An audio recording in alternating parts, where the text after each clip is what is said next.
Welcome to our webinar on Digit, organized by Code4 Development, the open source initiative of the Inter-American Development Bank. I'd like to take a moment to thank the Center for Digital Public Infrastructure, CDPI, for their continued collaboration in advancing digital public infrastructure. Today, we are very excited to present Digit, an open source platform recognized as a digital public good, designed to help governments modernize and scale public services. We are joined today by the team from eGov Foundation, the creators of Digit. First, we have Anumita Raj, Associate Director of Government and Multilateral Partnerships.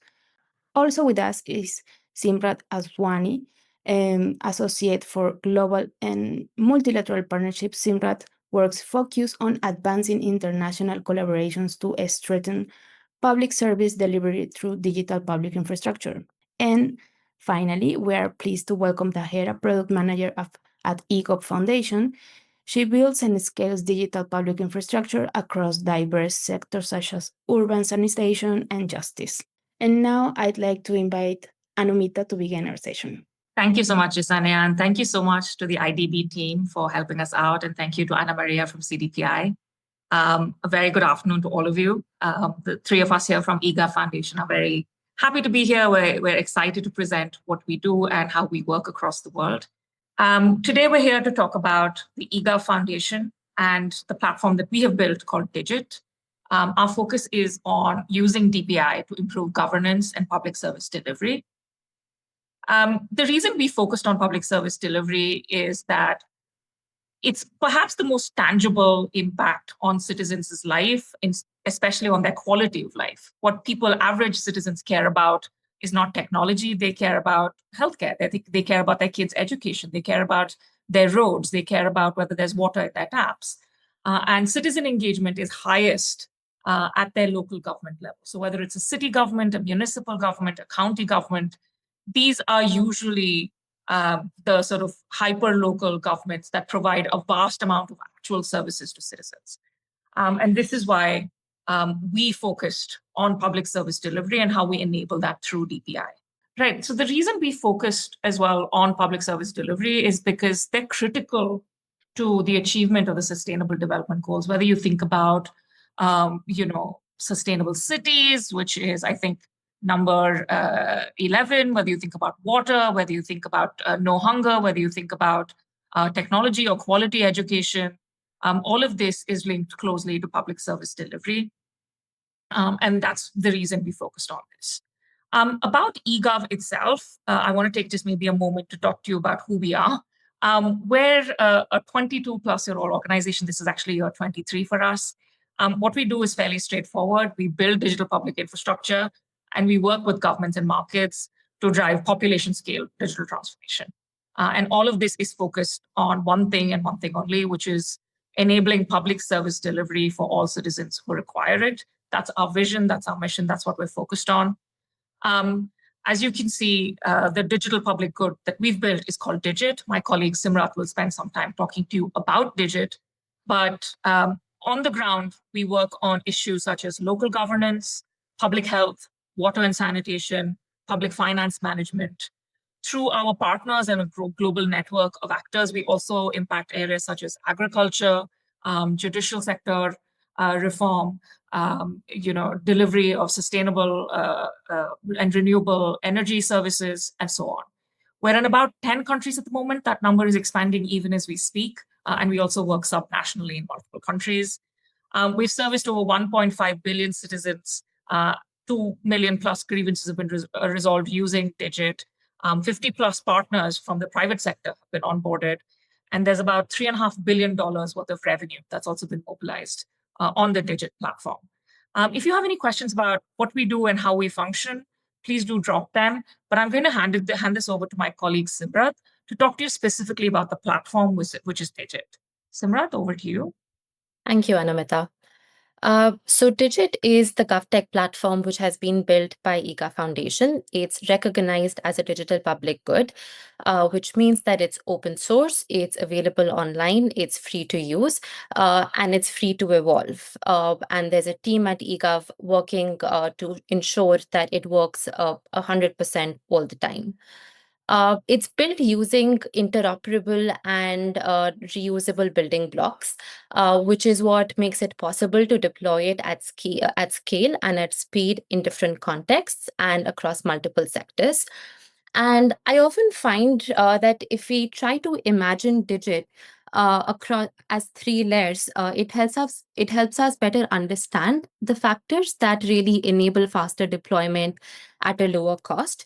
So at the bottom, we have the foundational layer, which are the shared data registries, which can be used by any government and any market entity for a digital initiative with consent, obviously. And on top of that, we have common services which can be reused across different use cases. For instance, something like a payment gateway. If I have to pay my property tax, or if I have to pay my water utility bill, the payment gateway remains the same, and the process of me getting a notification as an SMS on my phone about the payment being made also remains the same. And it can be reused across different use cases. And then on top of that, we have what we call the innovation layer, which are specific applications for specific use cases. And the combination of so having shared registries enables that everyone, all the departments across all the levels of governments have a single source of truth. And when this gets combined with open APIs, it allows for the data to be shared across departments, across levels. Which brings down the cost of integration, the cost of coordination. It ensures that administrators get full visibility. There is data-driven decision making, eventually leading to effective outcomes and cohesive public service delivery for citizens. And when all of this combines, when the shared data registries and the open APIs combine with the modular architecture of Digit, it allows you to use it in different contexts. And that is what enables faster deployment at a lower cost. And as Anumita mentioned, we at eGov have leveraged Digit and through Digit work across 4 thematic areas. One of them is improving the quality of life for citizens in cities.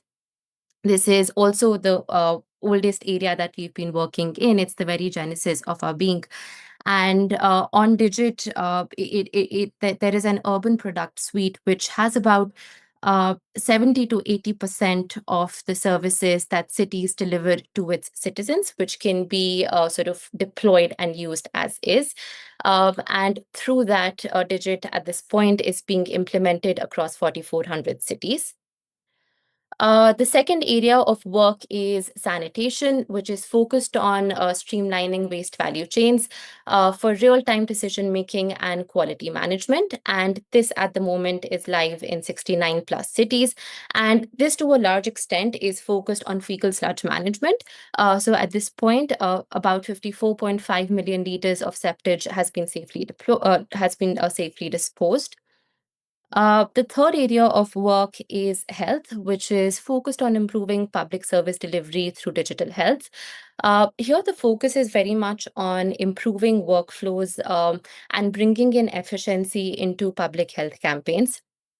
And a lot of work that we do outside of India at this point is through health, although that is changing as we also work towards taking the rest of our work, making the rest of our work global. But this launched in 2023, and since then, the health solution has already been used across 9 different campaigns. And the fourth area of work is public finance management, which enables responsive financial information exchange to improve fiscal health of governments. And one example of our work in public finance management is improving the timely delivery of direct benefit transfers to daily wage workers. by automating payments and by streamlining improvements.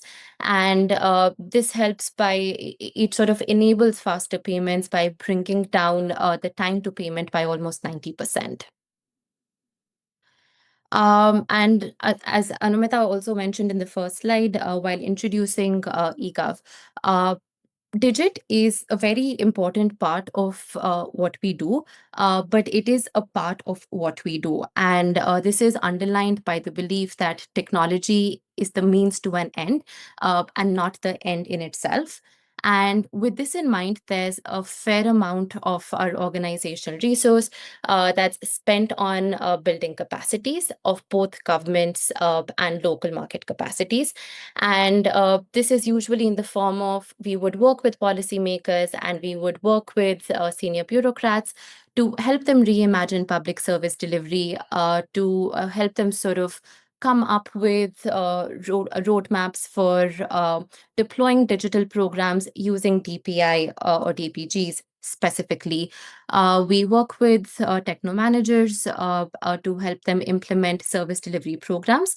When I say implement, this is by providing advisory support on procurement processes, stakeholder management, getting the right stakeholders on board, change management, design thinking, and so on. And there's also a fair amount of work that is focused on catalyzing local market ecosystems, which are either in country or in region, to sort of help build their technological capacities on deploying Digit, installing Digit, building new solutions on Digit to make it relevant to a given context. And for this, there's a fair amount of documentation that exists online. And in addition to that, documentation around how to download Digit, what are the privacy and security standards on which it has been built, and so on. And along with this, there's also something called Digit Academy. Sorry. I just wanted to interject and just add a point here. Yeah. I think Simrat made a very important observation, which is that if tech was enough, I think we would have solved a lot of problems already, right? Like all of us here have seen just how much tech has advanced, even in the last decade, just the use of smartphones, etc. Most of the world is now data-driven. There's AI on top of all of that. So if tech alone was enough, I think we would have solved a lot of these problems a long time ago. But the longer we've worked, the more we've understood that if we want to deliver population scale digital transformation, fundamental digital transformation, then we need to think about all of the factors that are mentioned here on the slide. So of course, tech, whether that is Digit, whether that's some other form of DPI or DPGs or any other kind of technology, but also working with markets, which is one of the keys to achieving population scale. If you really want to scale something, can't just rely on the government or nonprofits or academia. You need markets to come in there. They need to be able to see that there's a profit motivation for them. They need to be able to understand that there's room for them to innovate and play. And then the last, of course, is ensuring that these solutions are contextualized. And that relies almost entirely on building local capacity to ensure this kind of large-scale digital transformation.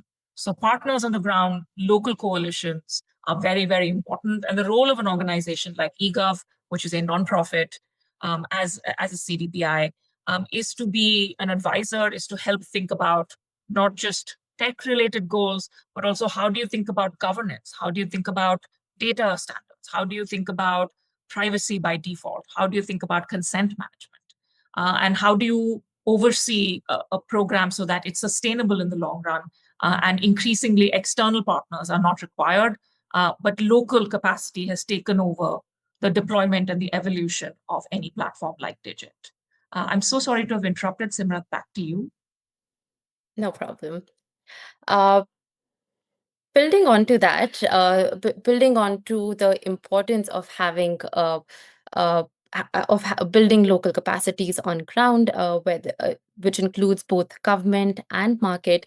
to ensure that there is innovation and that there is scale in solutions. The example of Odisha is a good one. So Odisha is a state in the eastern part of India.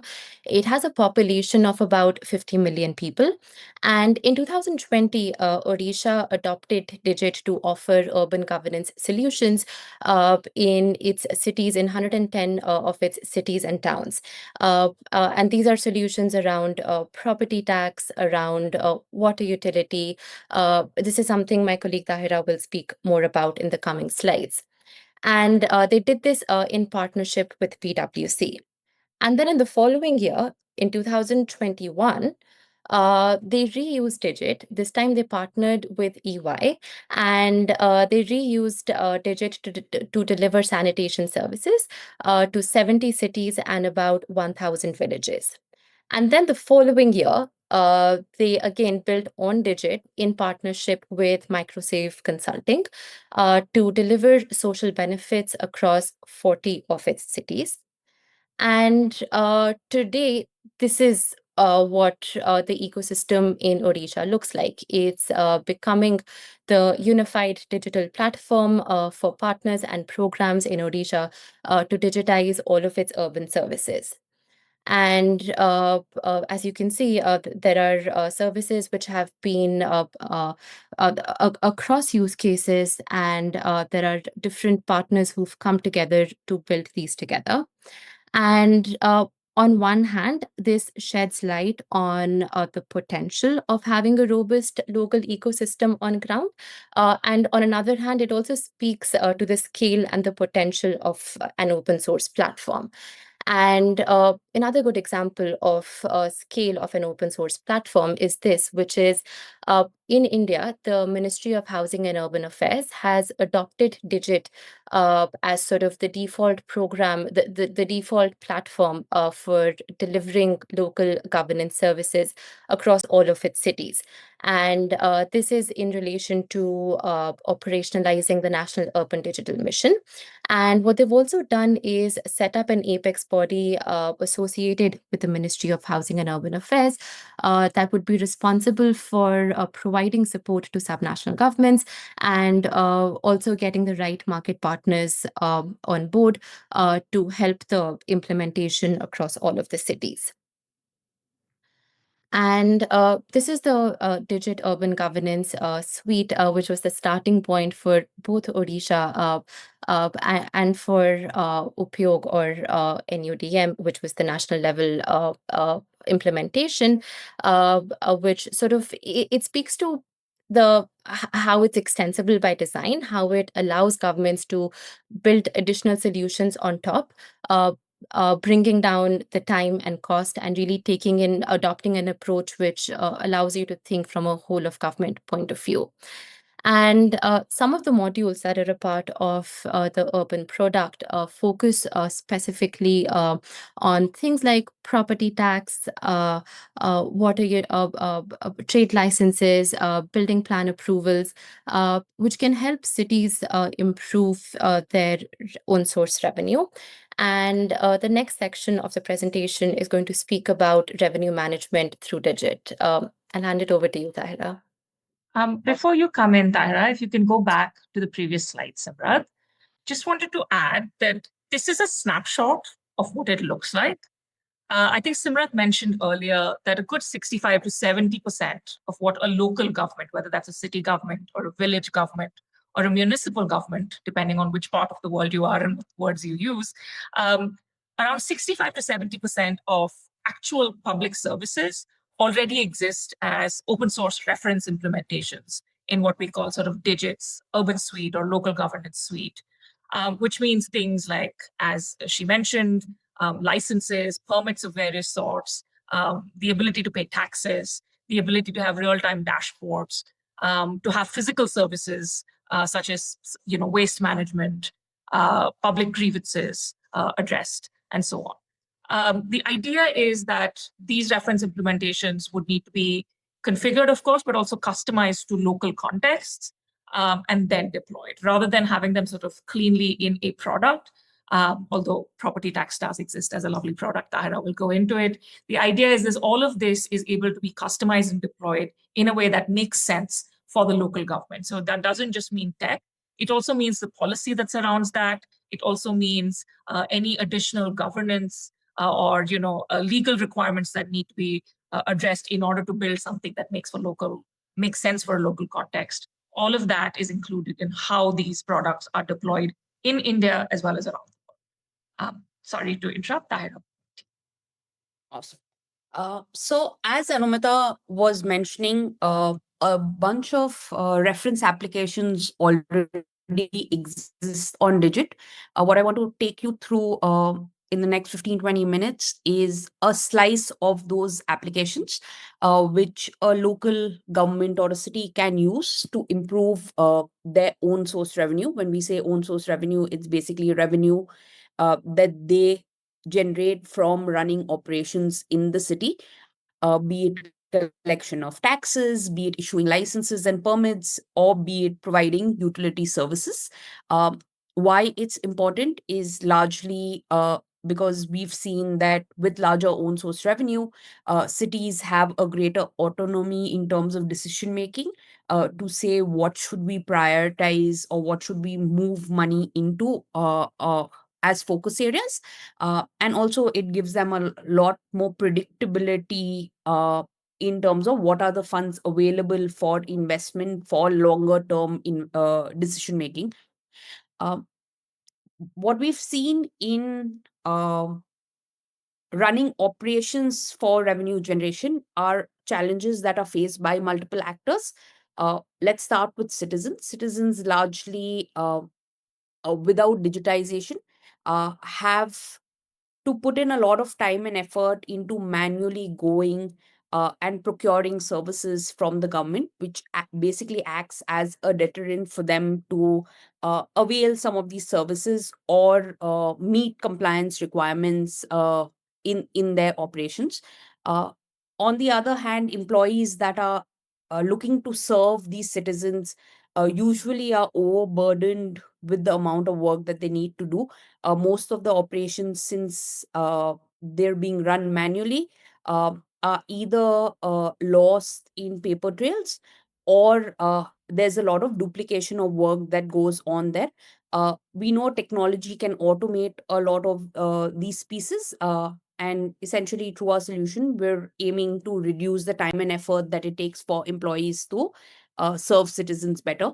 Um, Beyond people that are involved in day-to-day operations, there are administrators that essentially influence policy, are looking at improving SLAs or service level agreements in terms of public service delivery, and just improve the ease of citizens being able to to avail services.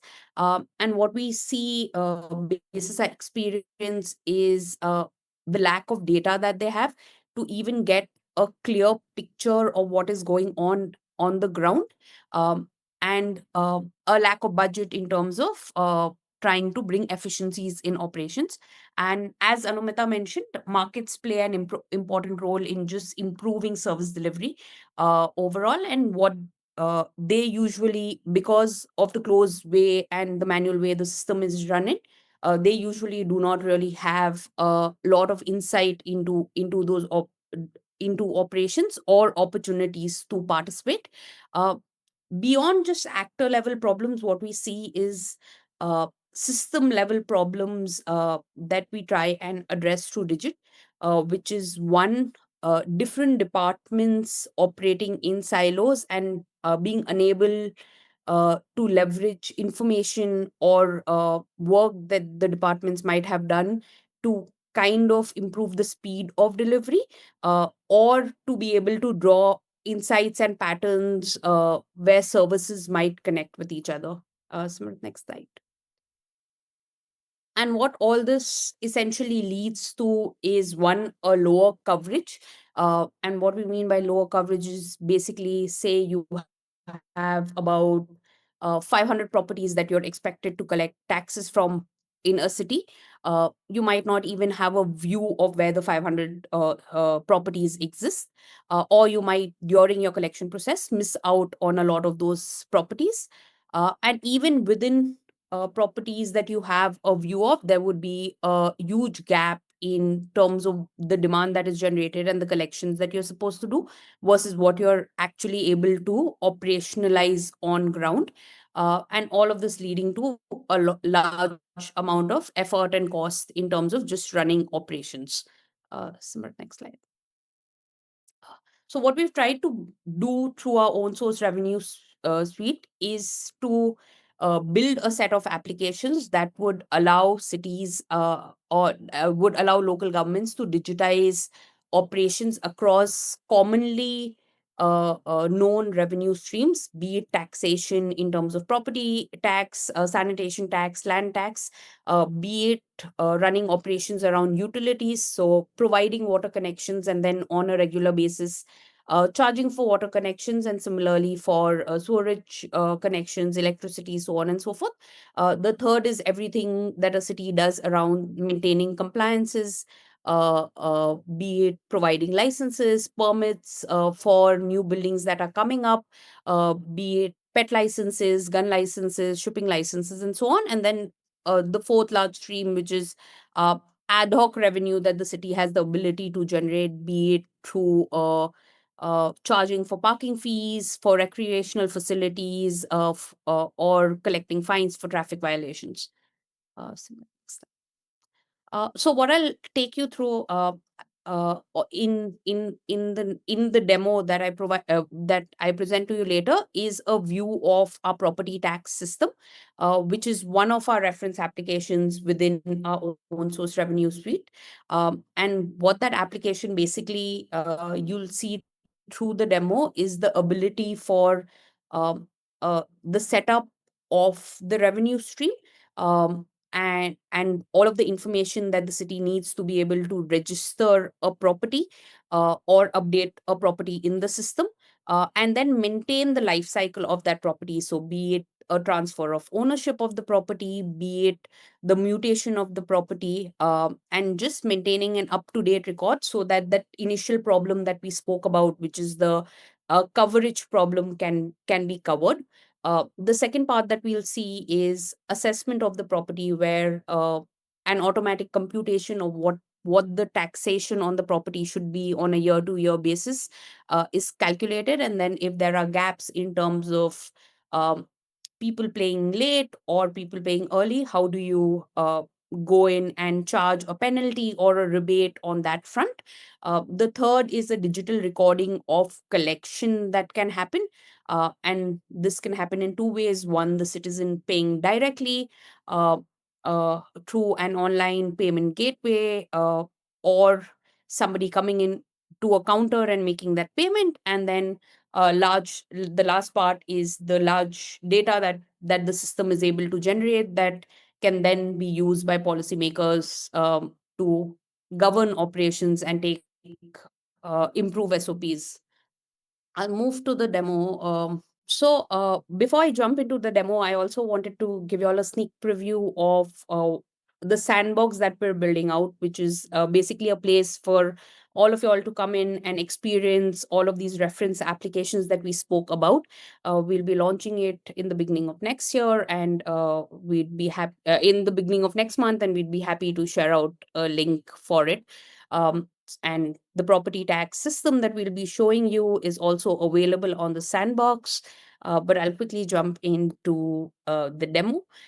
So what you see on the screen is the citizen interface for the system.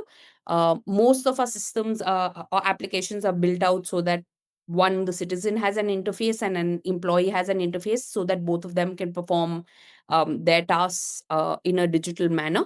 Uh, while you see property tax as a service that's available here, this is a unified interface, which means that as you enable more and more services on Digit, all of them will show up for the citizen in the same place, so they don't have to really remember multiple portals to go to, and it becomes one place to access all of the services. Um, And when you go slightly deeper into property tax, what you'll see is that the citizen has multiple things that they can do in the system. One, they can register properties as an individual. Uh, Second is they can monitor their properties that are available, that have already been registered. They can look at bills that have been generated on their properties, so any demands or arrears that are there that they have to pay or have paid in the past. And they can also get a history of all of the payments that they've made to the government. And if there is a change in any property status, they can transfer the property, mutate the property, or perform any tasks on the property. Um, i'll i'll go in and show you a little bit about on how some of these processes would look. So for example, a registration of a property by a citizen. uh, uh, the and it's a very simple form. Most of our applications follow what we call the digit design system, which is a design system that's been created keeping accessibility guide W3CAG accessibility guidelines in mind, which means that multiple people can come in and access the system, and it follows all of the best practices on that front. The form basically tells you all of the documents that you need to have handy to be able to register property, and it takes you through a guided workflow on what you would have to do as steps. I won't take you through the entire form, but what I can show you is a quick view of what are the details that the system could capture. We understand that multiple different local governments would want to capture different details in regards to a property. So all of these fields are something that you can customize for the implementation that you do. So in a particular application, somebody's filled out details of the property, how many floors it has. It can add multiple floors. What is the type of building?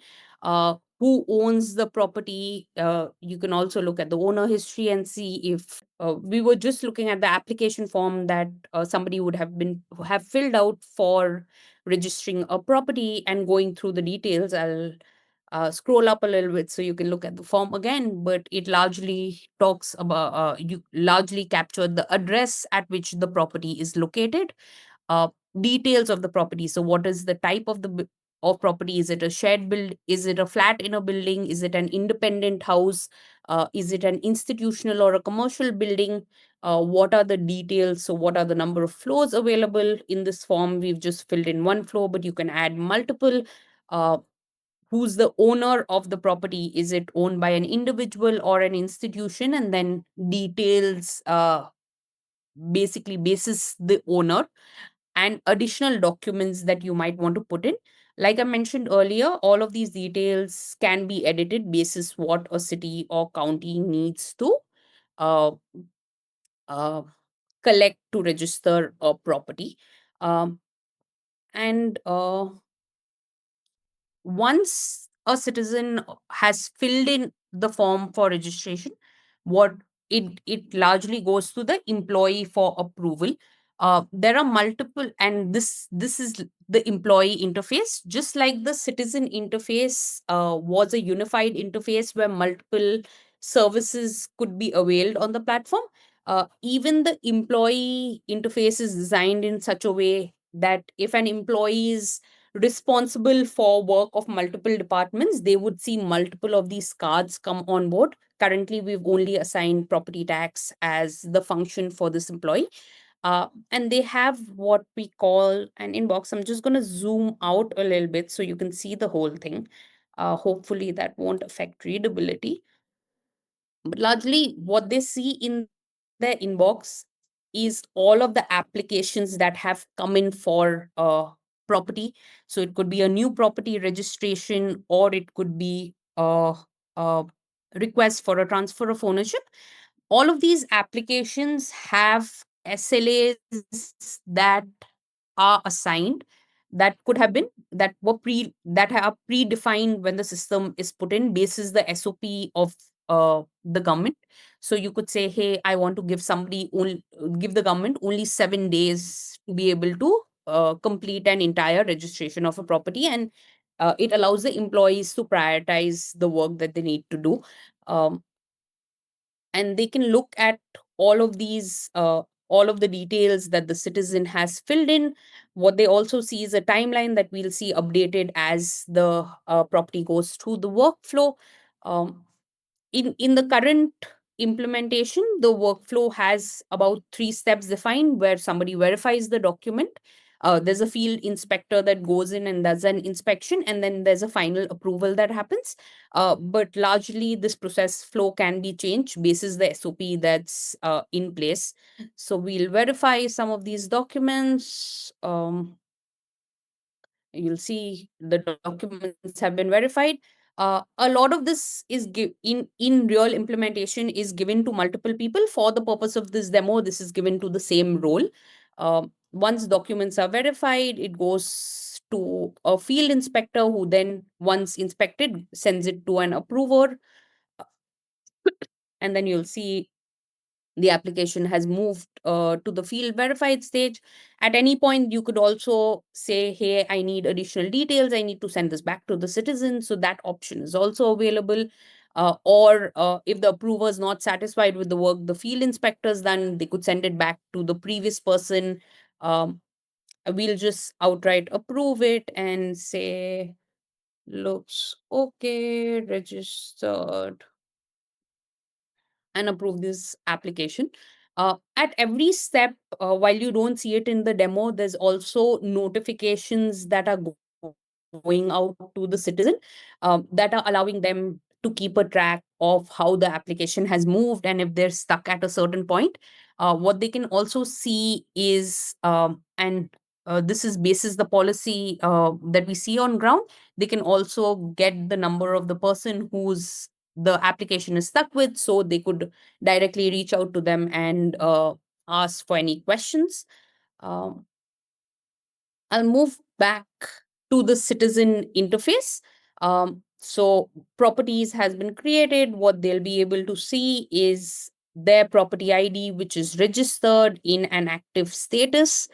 Uh, they could also go in, and we spoke a little bit about transferring or mutation of the property that the system allows. They could simply go in to this update property piece and request for one of these to happen. And once the assessment cycle hits, the property will automatically have a bill generated against it. The system, once when the system is set up, uh, the rules basis which tax has to be computed um, is set up at that point of time. So demand basis a particular demand cycle is automatically generated, and they'll get it in their interface that about that payment against the demand is due. um, and the citizen can directly go in through their interface, look at the property that at this the charges that have been put in, be it direct property tax, be it additional charges such as cancer cess. If there's been a penalty or an interest for late payment that has been put in, all of that is transparently shown to the citizen, and they could simply use the system to make that payment.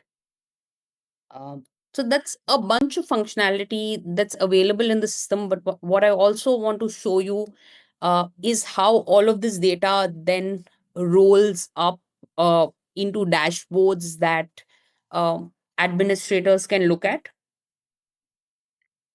I'll Okay. show you I wanted to interrupt you because we have a couple of questions about the interface and the functionalities that you just Sure. showed. So we have one interesting question about is there any single sign-on user management available in when a user is trying to register the platform, for example? That's one question. And then we have questions about the data. If it can be, how is the granularity of the data? to be analyzed. Okay. On the granularity, Sunny, I think you'll be able to see once Tyra shows the dashboard. But maybe you can answer the SSO question. Amazing. So, single sign-on both on the citizen front and the employee front is available. By default, in the reference application, one of the microservices that Simrat basically showed you above the registry layer is a login service that's available on Digit. So, in our reference applications, you'll see that that service is by default use. But the way each of these services are built out on the platform is all of them can be easily replaced. So you could easily replace the login, or if you use your own notification service, you could easily replace that. So all of these components that are used to build the application can be easily substituted during an implementation. I'll show you a little bit in terms of the granularity of data that is collected. What I'm going to put on my screen is a live dashboard from an implementation of the entire local governance suite that we have in a state called Andhra Pradesh, and we'll talk about that implementation a little bit later. Uh, but Andhra Pradesh is a state in India that has, over the past 10 years, has implemented multiple services. And what they've done through that time is also created open dashboards so that they could build in trust and transparency with citizens. And what you see on my screen is a revenue dashboard that Andhra Pradesh has. That Andhra Pradesh publishes. It is a real time dashboard, so citizens can at any point of time come in and look at the dashboard and see what is going on in the state. In terms of the revenue dashboard, property tax, water charges are large sources of revenue, which is where they've called out. But let us look a little bit deeper in terms of what they're showing for property tax. So there's a target that they set for yearly collections, which is basis the number of properties that are registered, and they're able to monitor how much of the target has been collected, uh, and what that number looked like last year. So last year they collected about 959 crores. I'll zoom into this a little bit. Um, and this year they've already by September done about 21% more than what they had done last year. They can also go in, so the segmentation that they have in terms of type of property that we saw on the form are these, which is it could be a private property, a state government property, a central government property.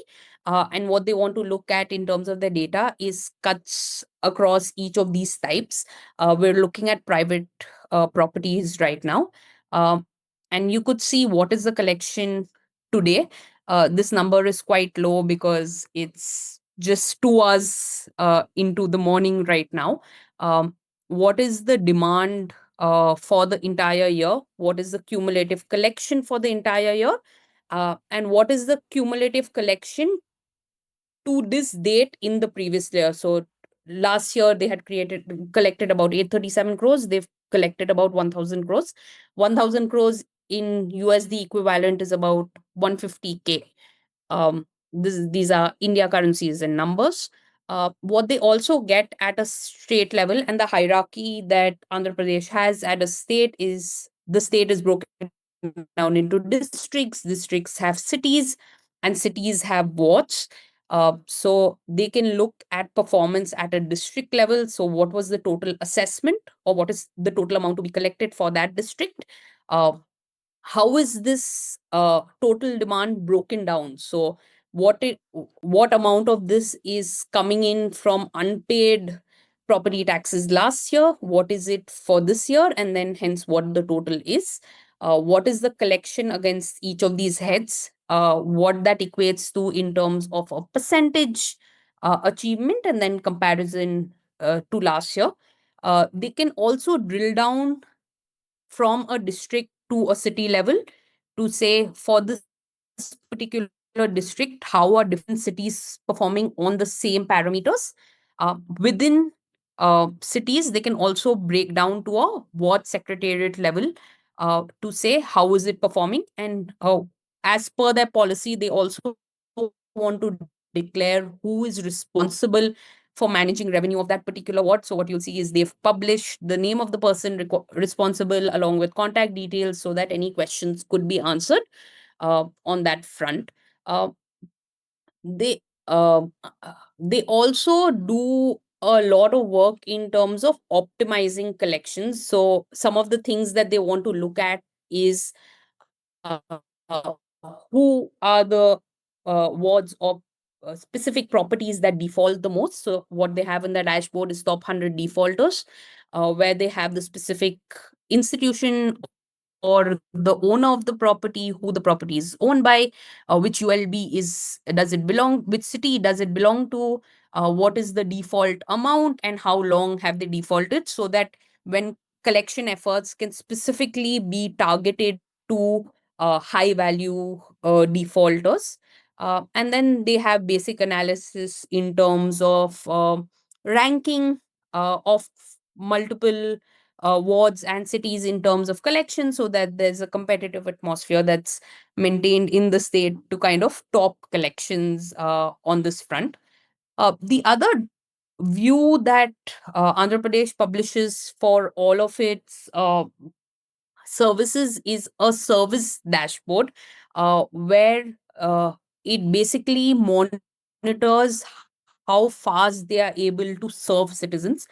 So what you'll see here is a service type analysis, where across different services that are presented, what is the total requests that have come in, how many of them have are still open, and what is the trend of that. And then they can also drill down at a service and service group level to say, hey, for property tax, how many requests did I get to alter the assessment? So an assessment had been submitted and somebody said, hey, has refuted it and has requested a change. What is the timeline that the state, as per policy, has says we will close an assessment request by? How many of those requests have been received? How many have been rejected? How many have been closed?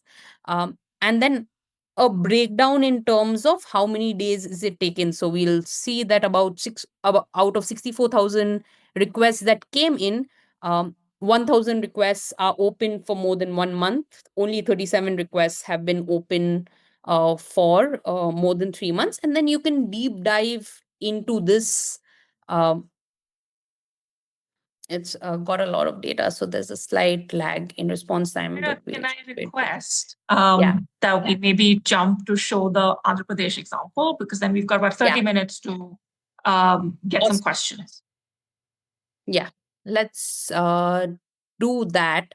But I just wanted to just give me like a minute. I wanted to show the level of detail that is captured in the system. So what you'll basically see here is what are the defaults that are happening, and somebody could click in here, look at the transaction, and then even go into the details of transaction. So that is the level of data that's available in the system and can be extracted whenever required. So that's that. I'll stop here, and then we could move to the Andhra Pradesh example. Extracted as a bulk also, not only one Yes. record, like all of it, right? Yeah, so it's available as a bulk. It's also available via APIs. So if you have a separate dashboard or a reporting system that the city uses, all of that data can move in there. Amazing. We can also have the last 15 minutes to answer questions. If you want to show another service, is fine. We have time. No, I think we're good.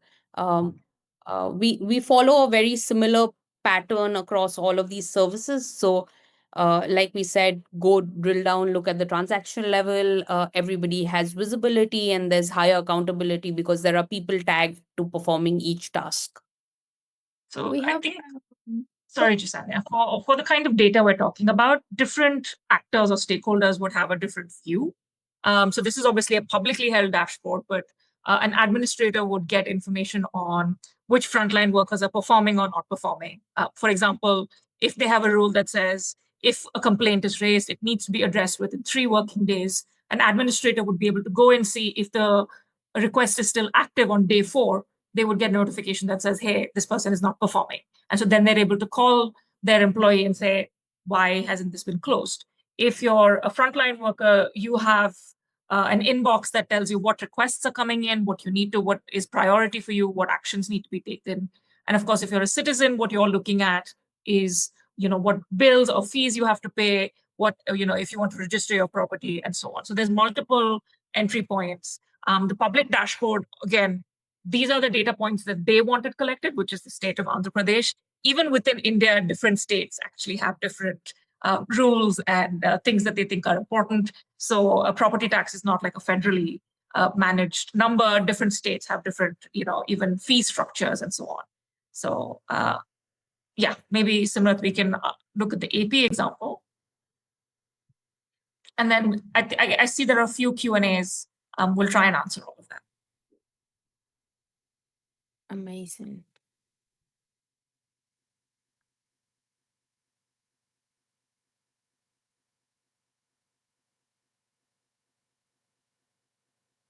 Right. So again, the dashboard that we just saw was for the state of Andhra Pradesh. It's in the south of India. It's about 55 million people, which I know every time we talk about India, we're talking about hundreds of millions of people. So every state, every city's got millions of people. The use cases that were deployed in the state of Andhra Pradesh, as you saw on the dashboard, property tax tends to be globally the single largest source of revenue for any city or municipal government. Water charges, sewerage charges, trade licenses, and of course, registration of marriages. There are multiple channels for availing services. So you could use an app. You could walk into an office or a counter. This is designed especially so that citizens who aren't maybe tech savvy, they could be, impoverished. Maybe they don't speak English. They want, they're elderly. They want, direct access to somebody. All of that allows multiple channels. Multimodal access, essentially. There's also multiple payment channels. You can pay through cash, through checks, through credit cards. You can pay online. There's a sort of integrated demand bill. As you can see, all of these use cases would mean that there is a single bill that goes to their citizen, as opposed to one bill for their property tax, one bill for their electricity, one bill for water, one bill for sewerage. It's a single bill that goes out to them. You can switch over. So this is just to show you impact. Property tax revenue quadrupled, increased by about 400% in a matter of 8 years. A couple of sort of low points were, of course, the lockdown during COVID and Indian elections last year.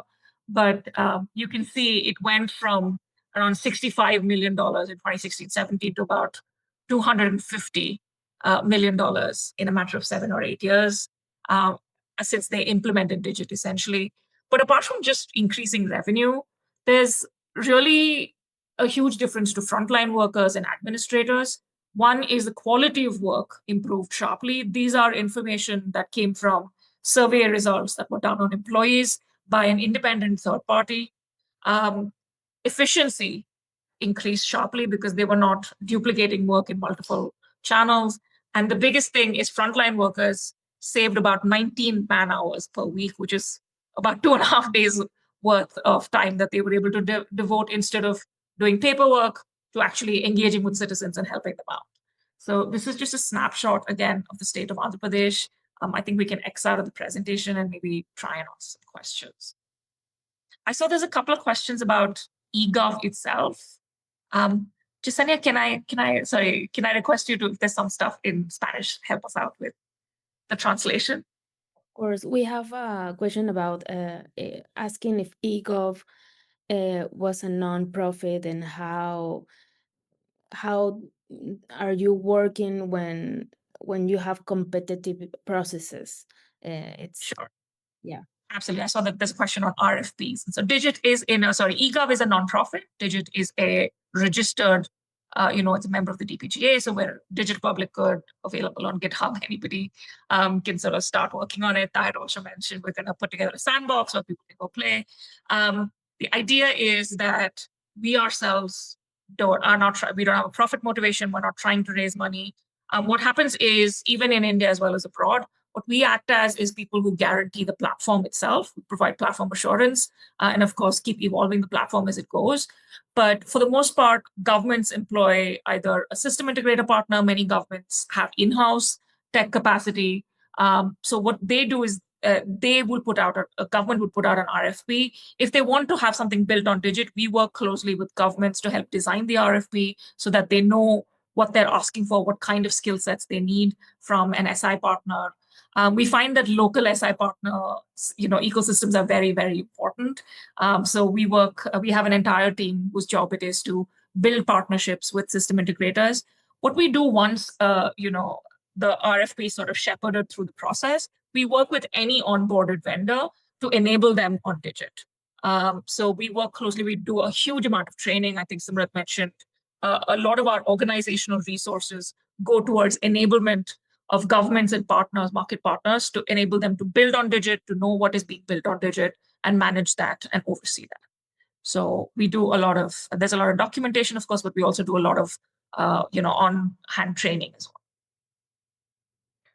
Thank you. And we have another one that it's very interesting because it's asking about if do you have any sample repositories or boilerplates deployments available that show how to run Digit on-premise? I know you have demos because we already seen one, but do you have other environments, maybe repositories specialized on this? Tahira, you want to take that? Yeah. So, like I mentioned earlier, there is the sandbox that we will make available by the beginning of next month, which will allow you to play around with multiple products or reference applications that are available. We've seen there is also the code base and extensive documentation on how to use the code base that is available. We'll drop in a link on the chat, but largely it gives you a great view, a step-by-step view on how you could deploy Digit on your own environment and activate any of these reference applications for it. There's also Digit Academy that we run, and you'll see a lot of those videos that are on our YouTube channel, which will take you through the thought process of how some of these applications are built, and also a step-by-step guide on how you could deploy Digit in your own environment. So a bunch of these resources have already been made available for you to go in and explore. We also are starting sort of cohort-based learning for Digit. Essentially, we would run cohorts throughout the year. People can log on. It will be provided in multiple languages. We already work in English, multiple Indian languages, Portuguese, Spanish will be available soon. So all the training materials will also be in multiple languages. Amazing. That was another question asking if the platform is in other. So the platform is 100%, customizable to whatever language you need. But I'm also talking about the training materials, and documentation will also be provided in multiple languages, because one of the first countries we started working in was Mozambique. As you guys know, it's a Lusophone country. It's, everybody speaks Portuguese. So we've been heavily incentivized to make it available in multiple languages, the platform as well as the enablement material. Amazing. We have someone asking if you have an implementation on the use of AI with the platform. So we are still playing with the AI piece. What I will mention is eGov Foundation, specifically to do with our work on local governance, is part of an artificial intelligence, center of excellence here in India. We're part of a consortium of actors who are trying to think about how AI will be used to develop sustainable cities using DPI. That's our critical part of it. So AI is very much on everybody's mind. We don't have something that says this is how AI is being used right now. We have noticed that individual, city governments or state governments or country governments have overlaid AI in different ways. For example, for public grievance redressal, they have, of countries that are using it as a sort of easy accessible translation tool using AI. In India, we have something called Partiony that's also being overlaid. So we are experimenting and playing with it, but AI is not sort of right now, it's not available in some sort of key way. I think it's more about layering AI on top of existing solutions to see how it can make things easier, both for frontline workers and citizens as well. Thank you. And we have another one related to the education sector. If the platform has a module that could be used in the educational sector. So Tahira, you want to talk about the scholarships piece? I will also mention we have a organization that's CDPI is aware of called Step Foundation that has built digital public goods just focused on education. Would strongly recommend checking them out. They are at ekstep.org. But we also work in the education space specifically to do with dispensing scholarships. So I think you might have seen one of the examples we spoke about was social benefits delivery. One of the ways social benefits are delivered are through scholarships. In India, that's focused especially on young girls because I'm not sure if you're aware, but girls disproportionately drop out of education systems here in India as well as in many other countries around the world. So there's a lot of scholarships and programs targeted towards young girls. Tahira, you want to maybe take a minute just to talk about how we're working on that? Sure.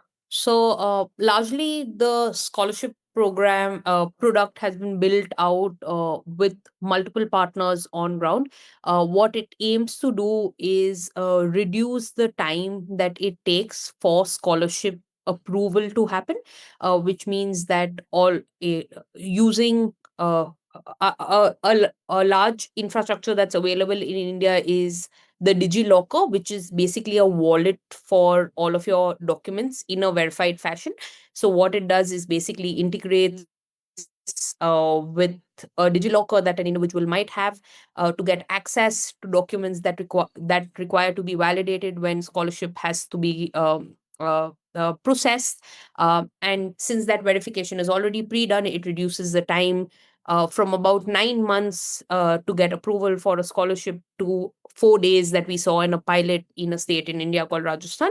The way that the architecture is also built out is that the scholarship provider doesn't have to be one individual or one department or one government.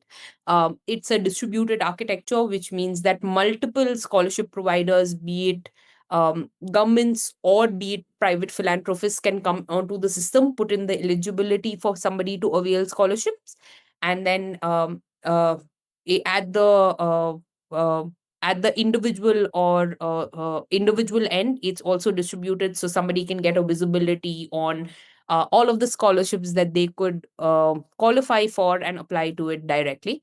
I'd also like to talk about a platform that a partner has built on ground. Deloitte is an active partner that works on a lot of digit implementations, and they've built out a platform called Open that allows schools to manage operations on a regular basis. So it's a platform that teachers can use to maintain records of children that have enrolled and their performance and everything around that over time. Thank you, Tahira. I see a couple of questions in English, so I'm going to try and answer them. I see Jorge has asked about Digit is open source, but implementation is by a local provider who works with you and gets implementation on us. We don't need to be involved. In fact, there are many implementations where we find out after the fact that somebody's built on Digit. What we do offer is if you need us to advise you on non-tech related things, including things like how to build data sovereignty, how to build a sort of policy oversight over this. We're very happy to work with countries or cities to build out a roadmap. Apart from that, of course, anybody who wants more training on Digit, who wants to know more about how to build on Digit, we're very available. But if you would like to skip us, we strongly encourage that. Please go ahead, please build. I think in nascent countries where Digit is just being deployed, we tend to be a lot more involved. But as a market system evolves on it, we find we become increasingly unnecessary. And that's what we want. We want to become obsolete. We don't want to be, we don't want to have to be involved. Grace has asked about how do you navigate data sovereignty for public entities in countries where policy requires data on-prem. We're very happy to work with governments to see what they want. It could be on-prem, they could have a hosting solution that they have. We know entities like, say, the World Bank or UNICC also provide hosting services. For us, we don't encourage one or another. We strongly encourage governments to choose what makes sense for them practically, but also what is legally required of them. We've noticed different countries have different laws, and we are strong proponents of sovereignty of the country to be able to make decisions that make sense for them. Do you have specific channels where people can find out the releases that you are going to have on October? So we do send out a newsletter on a regular basis. I think registration for the newsletter is on our website, so you can go and sign up there. Alternatively, Jasenia, if there's a form at the end where they want our individual email IDs, we're happy to share them, and then we can add them to the newsletter as well. We're happy to do that. Please fill the form at the end of the webinar, because it's very important if you want to receive more information about Digit and the initiative also. Absolutely. We do have a question about migrations. Do you have like migrate existing data? It's asking about how is there any documentation to do a migration to Digit? Yeah. Short answer is Yeah, I could take that. It largely, the migration kind of depends on what you're trying to migrate from and to, right? So it's a little difficult to provide that generic documentation, but happy to consult. Amazing. Yeah, we try and advise, because what we've noticed is that there isn't data, as it exists, doesn't like look the same. There's everything from like quality issues to like what is the means through which you're pulling it into the system. So there's multiple ways to do it. We ourselves have engaged with governments who've done, multiple things, including building the data as they go, once they start building on Digit. So we've seen every version. We have someone asking if Digit includes a WASH matrix, which is WASH is something similar like a dashboard also, as you showed us before. It's water, sanitation, and hygiene monitoring. Okay. WASH as in water sanction. Yeah. We do work on the area. We're focused more on sort of water waste management overall. So in India, that's focused on fecal sludge management, but we're also looking at medical waste management, solid waste management. So we do work on WASH issues. It's one of our critical areas of work. Great.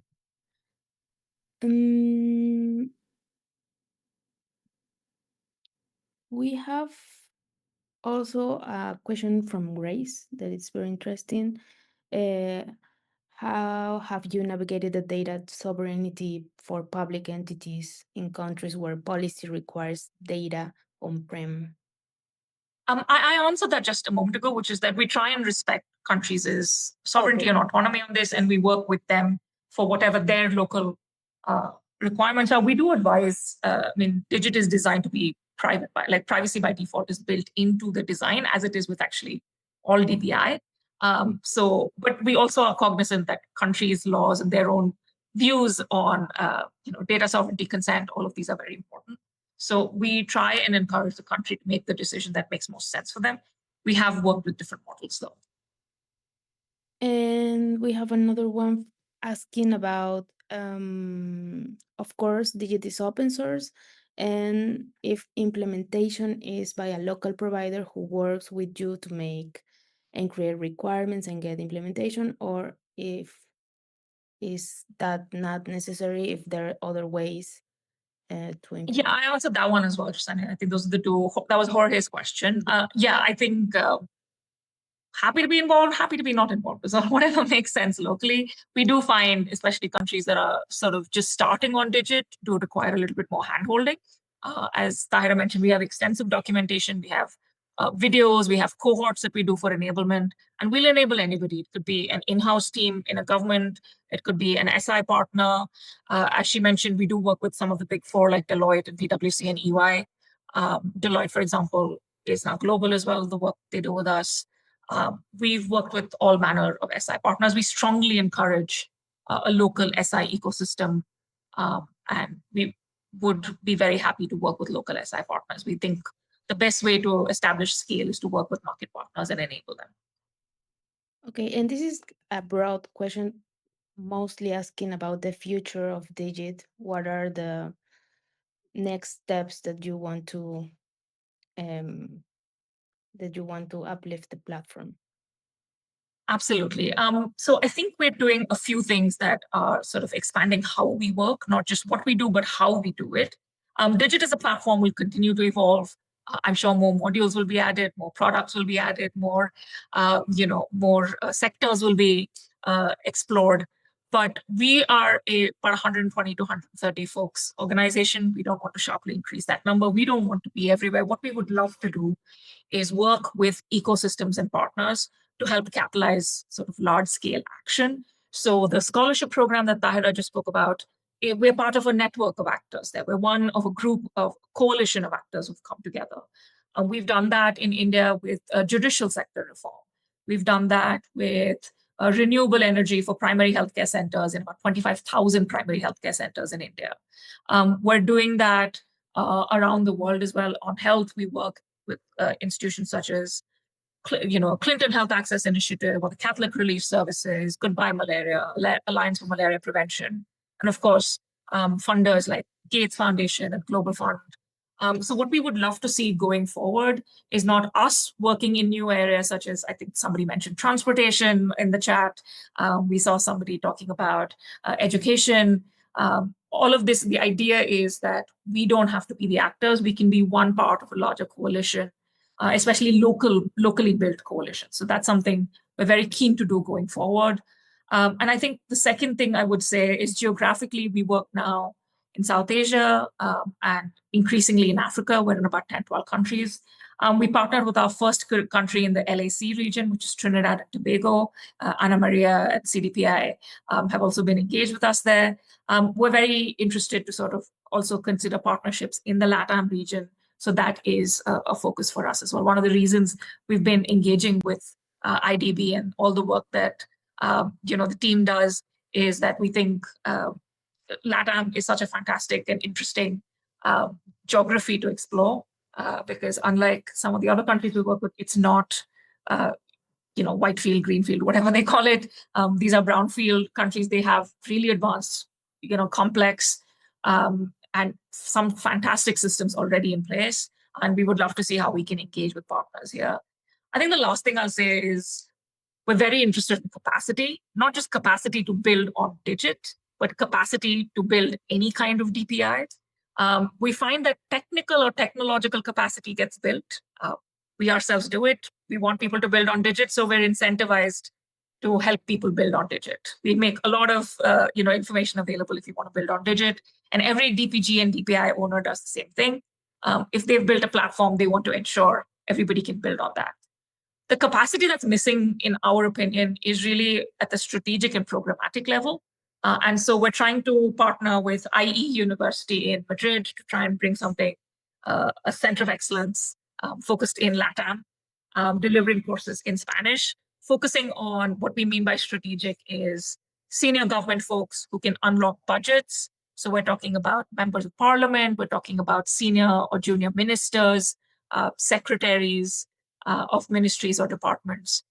So for them, who are very interested, who know what buzzwords like DPI and AI, but they don't really know what that means. So we want to work with them to help them understand how they can deploy something, be good stewards of a population scale implementation and how digital transformation can take place.